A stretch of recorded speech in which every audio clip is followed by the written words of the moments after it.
네, 매주 수요일 세모정 담당 PD가 직접 체험한 세상의 모든 트렌드를 알려드리는 강 PD의 체험 삶의 현장 시간인데요. 오늘은 강 PD 대신에 장소민 PD와 함께하겠습니다. 어서 오세요. 안녕하세요. 네, 오늘은 지난주에 예고해드렸던 대로 우리 세모정의 막내 PD가 함께 자리를 해줬어요. 어서 오세요. 안녕하세요. 저는 KBS 라디오 센터의 막내고요. 세상의 모든 정보 지금 6개월째 조연출하고 있는 장소민 PD라고 합니다. 네, 근데 중요한 건 아니지만요. 제가 장 PD라고 하면 왠지 40, 50대의 남자분일 것 같은 느낌이 들어서 장 PD보다 소민 PD라고 부르시는 걸 좋아합니다. 아예 보이는 라디오라서 아마 지금 청취자분들이 다 보고 계실 거예요. 가장 어린 우리 소민 PD가 가져온 최신 트렌드, 오늘의 주제는 뭔가요? 네, 오늘 주제는 바로 소품샵인데요. 저는 중고등학생 때도 시험 끝나면 펜시점에 달려가던 학생이었고 고3 때도 공부하다가 스트레스 받으면 독서실에서 뛰쳐나가서 스티커를 사오는 걸로 스트레스를 해소하던 학생이었어요.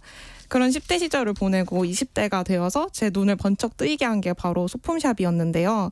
제가 평소에 디즈니와 픽사의 애니메이션을 정말 좋아하는데 관련해서 뭐 필통이나 뭐 귀여운 펜 아니면 인형들 이런 걸 사려고 찾다 보니까 소품샵들이 생각보다 많이 있다는 걸 알게 됐어요. 그 이후로 쉬는 날 어딘가에 놀러 가게 되면은 참새가 방앗간 들리듯이 꼭 들리게 되는 게 소품샵이 되었습니다.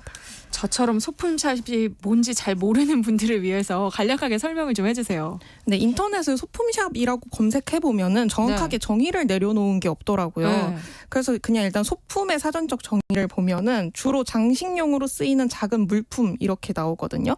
그러니까 사람들의 취향에 따라서 장식용으로 쓰고 싶은 모든 물건을 다 팔 수 있는 곳이 소품샵이지 않을까 생각이 들어요. 저희 예시를 들자면 저는 분홍색이고 말랑말랑한 이런 걸 좋아해서 사무실 책상에는 분홍색과 작은 인형들이 놓여져 있거든요. 그리고 제가 또 몬스터 주식회사라는 애니메이션을 엄청 좋아해가지고 저희 집에는 그 몬스터 주식회사 캐릭터들이 모여있는 구역이 따로 있어요. 이런 식으로 뭔가 자신의 취향과 연관된 것들을 살 수 있는 그런 곳이 소품샵 아닐까 싶습니다. 정말 귀여운 취미인데요? 그러니까 이 소품샵이라는 게 요즘 인기라는 거죠? 네, 맞습니다. 뭐 빵을 좋아하는 사람들이 맛있는 빵집을 찾아서 빵지 순례를 다닌다 이런 얘기가 있잖아요. 그것처럼 소품샵 투어를 도는 사람들도 요즘에 많이 있거든요. 저 같은 경우만 해도 연남동에 가면은 꼭 도는 소품샵 투어 코스가 정해져 있고요. 그리고 몇 년 전에 제가 블로그에 망원동 소품샵 투어 글을 정리해서 올린 적이 있었는데 제 이웃이 아닌 사람들도 많이 들어와서 볼 정도로 조회수가 꽤 잘 나오더라고요. 그때만 해도 소품샵이 지금처럼 많지는 않았어요. 그래서 한 번에 뭐 오늘은 망원동 소품샵 다 보고 오자 하면은 다 보고 올 수 있을 정도의 숫자였거든요. 근데 요즘에는 번화가에 가면 골목마다 엄청 많이 생겨가지고 다 구경하고 오기가 버거울 정도예요. 또 유명한 소품샵에는 발 디딜 자리가 없을 정도로 인기가 굉장히 많고요. 가게의 수가 많아진 만큼 종류도 굉장히 다양화됐어요. 빈티지 소품을 좋아하시는 분들을 위한 곳도 있고 캐릭터 상품을 좋아하는 분들을 위해서 뭐 디즈니로 특화된 곳도 있고 아니면 일본의 뭐 산리오나 지브리 같은 곳의 물건들만 모아놓은 곳도 있고 또 되게 식기나 모던 인테리어를 위주로 다루는 곳도 있고요. 문구류만 다루는 곳도 있고 이렇게 주력 상품이 다른 소품샵들도 많고 소품샵 인테리어에 따라서 컨셉이 달라지기도 해요. 뭐 우드톤의 인테리어인 곳에서 거기에 맞는 액세서리나 뭐 작은 주머니, 파우치 그런 것들과 함께 이제 식기를 파는 곳도 있고 아니면 완전 스테인레스의 그 반짝반짝한 그런 깔끔한 인테리어로 된 곳들도 있고 분홍색에 막 보라색에 막 레이스 달려있고 그런 소품샵도 있고 그 인테리어에 따라서 컨셉도 굉장히 다양해지고 있고요. 최근에는 키링이나 인형 옷 전문으로 하는 곳도 굉장히 많아지고 있거든요. 그래서 가서 키링을 직접 만들어보는 체험이 가능한 곳도 있어요. 이거에 대해서는 뒤에서 더 자세히 말씀드리겠고요. 또 플랜테리어가 인기를 끌면서 식물이랑 화분을 중점적으로 파는 곳도 있는데 예전처럼 막 길에 비닐하우스 있어서 거기서 화분 사고 이런 느낌이 아니라 화원 아니고 그런 느낌이 아니라 되게 하얗고 예쁜 인테리어를 해놓고 뭐 어디서 흔히 볼 수 없는 다육이나 뭐 그 아니면 뭐 좀 특이한 식물들을 아주 예쁜 화분에 담아서 파는 그런 곳들도 많이 있습니다. 또 친환경이 트렌드가 되면서 친환경 제품들만 모아서 파는 곳도 있는데요. 뭐 유리 빨대라든지 천연 수세미라든지 설거지용 비누 이런 것들만 모아서 파는 곳도 생기고 있습니다. 제가 딸 키우고 있잖아요. 딸이랑 함께 소품샵 투어하면 정말 좋아할 것 같다는 생각이 맞아요. 막 실제로 들어요. 가보면 엄마랑 딸이랑 같이 온 분들도 정말 많습니다. 그렇군요. 그러니까 소품샵은 어디에나 잘 찾아보면 있는 거예요? 아니면은 이렇게 소품샵들이 좀 모여 있는 유명한 동네가 있어요? 일단 서울을 기준으로 얘기를 해보자면요. 연남, 망원, 성수, 뭐 성신여대, 샤로수길 이렇게 주요 상권들에는 무조건 335 모여 있고요. 네. 요즘에는 또 지역색을 살린 소품샵들도 인기가 굉장히 많아요. 대표적으로 뭐 제주도나 강릉 같은 인기 있는 여행지들에도 그 지역색을 살린 소품샵들이 많은데요. 제가 가본 데를 또 예를 들어보자면 수원이나 대전 같은 그런 다른 서울 이외의 도시들에도 번화가에 가면 꼭 소품샵을 만나볼 수 있게 되었고요. 제가 또 올해 봄에 순천으로 휴가를 다녀왔었어요. 근데 거기 순천에서도 번화가 쪽에 가보니까 순천의 로컬 기업들 그리고 순천에서 일하고 있는 디자이너들, 일러스트레이터들 네. 이런 분들과 협업한 소품샵들이 곳곳에 눈에 띄더라고요. 여행 갔을 때 겸사겸사 소품샵 보면 또 그곳에서만 살 수 있는 그런 맞습니다. 물건들도 맞습니다. 많겠네요. 네. 그러니까 소민 PD도 지난 주말에 소품샵에 다녀왔다고 들었는데요. 어디로 갔다 왔어요? 네, 저는 아무래도 제가 제일 처음 갔었던 곳이 이쪽이라서 홍대 입구역 근처로 다녀왔는데요. 이 구역을 크게 둘로 나누자면 3번 출구 쪽에 있는 경의선 숲길 일대가 있고 7번 출구 쪽에 경의선 찻길 일대가 있습니다. 네. 서울에 살지 않고 계신 청취자분들은 잘 와닿을지 않을 것 같아서 미리 양해 부탁드리고요. 네. 네, 7번 출구 쪽부터 얘기를 해보자면 홍대 캠퍼스 근처에 오래된 소품샵들이 되게 많아요. 이쪽에는 좀 더 키덜트를 위한 공간들이거든요. 디즈니 픽사 캐릭터만 모아서 파는 곳도 있고 아니면 일본 애니메이션을 좋아하는 분들을 위한 공간도 있습니다. 이쪽들의 특징은 주로 핑크핑크하고 보라보라한 그런 인테리어가 눈에 띄는 곳이고요. 네. 7번 출구에서도 경의선 찻길 쪽으로 가게 되면은 비교적 최근에 생긴 소품샵들을 볼 수 있는데요. 여기는 뭔가 소품샵이라는 이름보다 편집샵이라고 불러야 되나 싶은 세련된 분위기의 가게들이 많아요. 모던하고 시크한 인테리어의 소품샵들이 많고 여기는 타겟 연령층 자체가 그 앞에서 얘기한 핑크핑크하고 보라보라하고 그런 곳과는 좀 다른 느낌이다. 좀 더 높은 연령층을 타겟으로 하고 있다. 그러니까 소민 PD보다는 저 같은 사람 위주로 한다는 거죠. 네. 그래서 여기에는 뭐 예쁜 식기라든지 인테리어 용품 같은 게 굉장히 많고요. 3번 출구 쪽에 이제 경의선 숲길 쪽으로 가게 되면은 여기 저희가 소위 말하는 연남동 일대인데요. 연남동 골목들과 굉장히 잘 어울리는 아기자기한 가게들이 많이 있습니다. 그래서 사장님의 취향이 가게에 듬뿍 묻어있는 곳들이 굉장히 많은데요. 문구만 전문으로 하는 곳도 있고 디자이너나 일러스트레이터의 작품들을 모아서 파는 곳들도 있습니다. 그리고 여기서 조금 더 걸어가게 되면 연희동으로 넘어가는 쪽이 되는데요. 이쪽으로 가다 보면 확실히 홍대 입구역 쪽은 되게 복작복작한 느낌이 있는데 연희동 쪽으로만 가도 분위기가 많이 한산해지거든요. 네. 이 한산해진 분위기에 어울리게 깔끔한 인테리어에 예쁜 주방용품들을 파는 곳도 있고 책을 좋아하는 분들을 위해서 책을 읽으면서 책과 관련돼서 뭐 문진이나 뭐 문구류들을 같이 살 수 있는 그런 곳도 있습니다.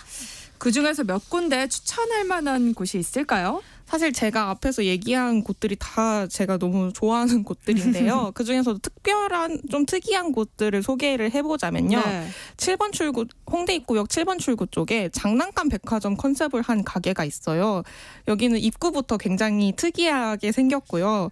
특이한 뭔가 만화책 같은 그림들이 그려져 있는 입구로 들어가면요. 지하로 내려가게 되는데 바닥부터 천장까지 정말 빼곡하게 90년대부터 지금까지의 장난감들이 꽉 차 있습니다. 뭐 간혹 가다가 그 시절 간식 포장지 같은 것도 전시관처럼 정리가 되어 있기도 네. 해요. 한쪽에는 또 뭐 서태지, H.O.T, 핑클, 동방신기처럼 90년대부터 지금까지 쭉 인기를 얻고 있는 가수들의 굿즈나 앨범들이 진열되어 있는 곳도 있거든요. 그래서 여기에 가면은 누군가에게는 추억 여행이 될 수 있는 공간이기도 하고 누군가에게는 지금 뭐 10대, 20대 친구들이 뉴트로 열풍에 되게 관심이 많잖아요. 그런 분들이 가기에도 좋은 곳이라고 할 수 있습니다. 하지만 개인적으로 저는 물건이 너무 많아서 어디서부터 어떻게 봐야 될지 잘 모르겠어서 자주 가는 곳은 아닙니다. 그렇군요. 네. 그리고 동교동 삼거리 쪽에 가게 되면 문구 전문인 곳이 있어요. 여기에서는 인기 일러스트레이터들의 귀여운 스티커, 엽서 이런 문구류들을 잔뜩 볼 수 있는데요. 제가 느끼기에 모든 취향의 문구류를 다 취급한다 이런 느낌이에요. 스티커 랜덤팩을 팔기도 하는데 이게 뭐냐면 어떤 뭐 예를 들어 주리 일러스트레이터라는 사람이 있으면 그 사람이 이제까지 출시했던 스티커들 중에서 랜덤으로 5개가 들어있습니다. 뭐 이런 거예요. 그래서 그 일러스트레이터의 팬이라면은 그냥 그 그림체가 취향에 맞다면 한번 사보는 그 뭐가 나올지 모르는 두근두근한 재미도 있고요. 또 여기가 아이돌 팬들 사이에서 요즘에 아이돌 포토카드는 사진을 스티커로 꾸미는 문화가 생겼거든요. 근데 여기에는 각종 스티커나 귀여운 물건들이 많이 있으니까 그런 아이돌 팬들 사이에서 일종의 성지가 되기도 했습니다. 또 서울에서 홍대 쪽 말고도 요즘 가장 핫한 동네인 성수로 눈을 돌리면요. 여기에 건물 전체가 청년 창업가를 위한 곳으로 되어 있는 곳이 있거든요. 네. 여기 그러니까 어떻게 보면 일종의 쇼핑센터인데 여기에도 굉장히 큰 소품샵이 있어요. 여기 가면은 뭐 옷도 팔고 디퓨저, 식기, 친환경 다회용품 이런 것들이 있어서 볼거리가 굉장히 풍성하고요. 바로 옆에는 굉장히 특이한 컨셉의 수제 액세서리를 파는 가게도 있고 또 이 건물에서 식당, 카페까지 다 해결이 가능하거든요. 그래서 그냥 가벼운 마음으로 놀러 가기에 굉장히 좋은 곳이고요. 또 근처에 다양한 소품샵들이 모여 있어서 그냥 가볍게 산책하면서 구경하기에도 괜찮습니다. 그리고 안국과 서울 안국역 쪽이랑 그리고 수원에 최근에 생겨서 인기를 끌고 있는 곳이 있는데요.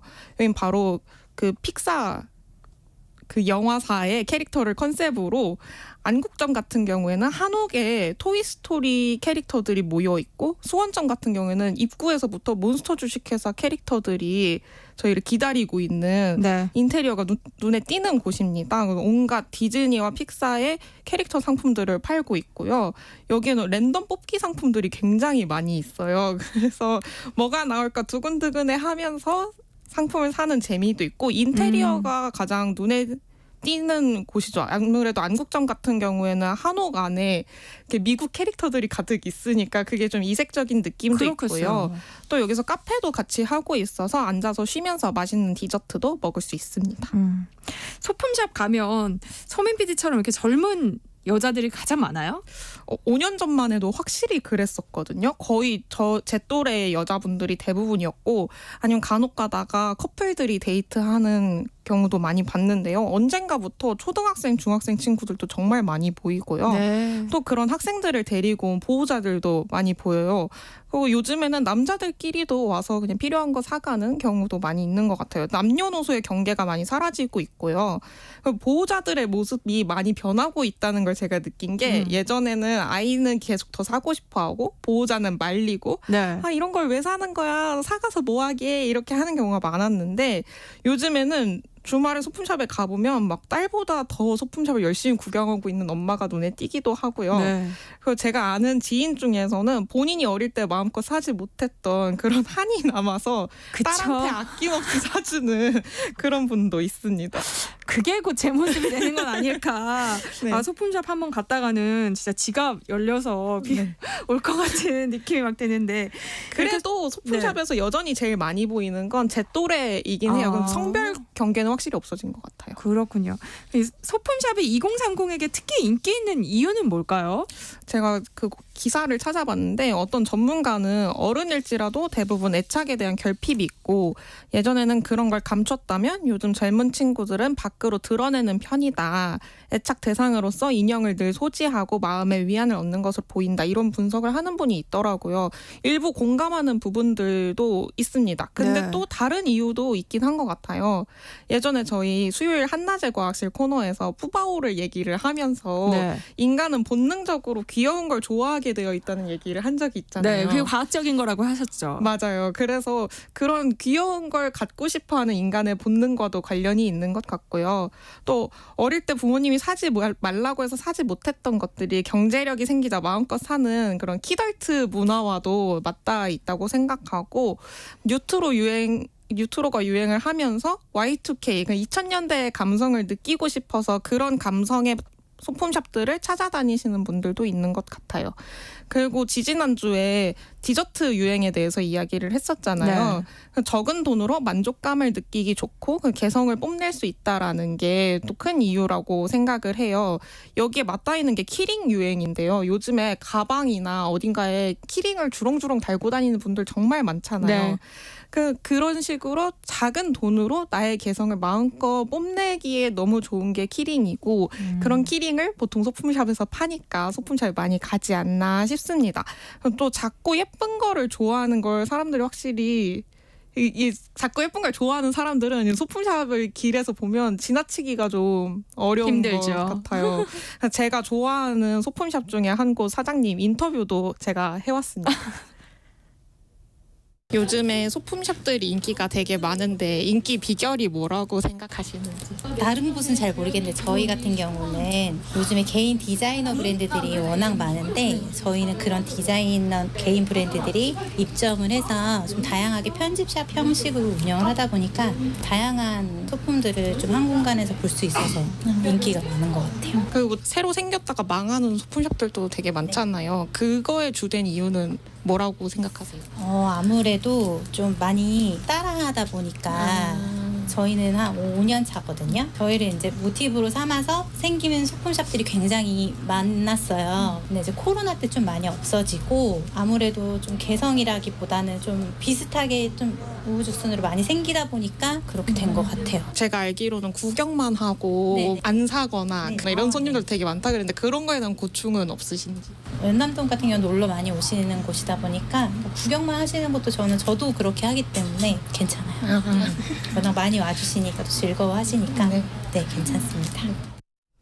네, 마지막 질문은 본인이 가가지고 구경만 한 적 좀 많아가지고 죄송해서 여쭤본 거 아니에요? 아니요, 저 같은 경우에는 뭐 스티커 한 장이라도 사서 나오는 편인데 안 네. 그런 사람들도 되게 많아가지고 그런 손님들을 봤을 때 사장님의 기분은 어떨까 그런 게 궁금해서 여쭤봤는데 괜찮다고 하시니까 네. 청취자분들도 편하게 구경하시면 될 것 같습니다. 네. 요즘 또 DIY로 직접 뭔가를 만드는 취미 생활이 인기잖아요.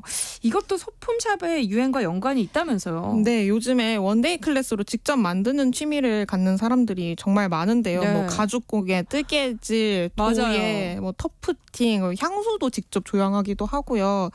이런 식으로 자신만의 독특한 개성을 담은 물건을 직접 만들어 보고 싶은 사람들이 점점 많아지는 것 같아요. 아까도 얘기했듯이 그 연장선으로 키링이 유행을 하고 있는 것 같고 그래서 예쁜 키링을 파는 소품샵이 정말 많습니다. 귀여운 인형을 파는 곳도 많고 꼭 인형이 아니더라도 깜찍한 키링을 파는 곳이 정말 많고요. 또 키링을 직접 만들어 볼 수 있는 소품샵도 있는데요. 네. 제가 이번에 홍대 쪽에 가서 눈여겨본 가게 중에 하나가 레고를 이용해서 직접 키링을 만들어 볼 수 있는 곳이 있더라고요. 그리고 또 키링에 인형 달고 다니시는 분들 많잖아요. 이런 분들 위해서 인형 옷을 되게 다양하게 파는 곳도 많아지고 있습니다. 그리고 만약에 키링을 내가 직접 만들어 보고 싶다 하시는 분들 중에 네. 서울에 사시는 분이라면 동대문 종합시장 5층에 가면 액세서리 부자재 가게가 정말 많거든요. 여기서 저렴한 가격에 부자재 구매해서 유튜브 같은 데에 만드는 방법도 간단하게 올라와 있으니까 직접 만들어 보는 것도 재미있고요. 또 서울에 안 사시는 분들 온라인에도 부자재 가게들이 많이 있으니까 그런 것도 이용해 보시면 좋을 것 같아요. 네, 마지막으로 소품샵을 200% 즐기는 소민 PD만의 꿀팁이 있다면요? 네, 제가 오늘 상호명을 하나하나 말씀드리진 못했는데요. 인터넷 검색해보시면 지역별로 또 컨셉별로 다양한 소품샵 목록들이 잘 정리가 되어 있어요. 집 근처에서부터 가벼운 마음으로 구경 한번 해보시고 나중에 취향이 좀 확고해지신다면 원하는 컨셉에 맞게 돌아다니시면 될 것 같아요. 네. 아까 인터뷰에서 사장님 구경만 하고 가셔도 된다고 했으니까 부담 없이 구경하시면 될 것 같고요. 또 아까 얘기했듯이 여행지에 가면 지역색이 담긴 저번에 이다혜 기자님 말씀하신 것처럼 독립서점도 있지만 네. 보통 독립서점 옆에 이런 소품샵도 같이 있습니다. 그래서 지역 상권과 연결된 소품샵 많이 있으니까 국내 여행 가기 전에 한번 검색해보시고 기념품 사올 때 참고해보시면 좋을 것 같습니다. 네. 오늘은 소민 PD와 소품샵에 대해서 이야기 나눠봤습니다. 소민 PD 오늘 말씀 고맙습니다. 감사합니다. 네, 세상의 모든 정보도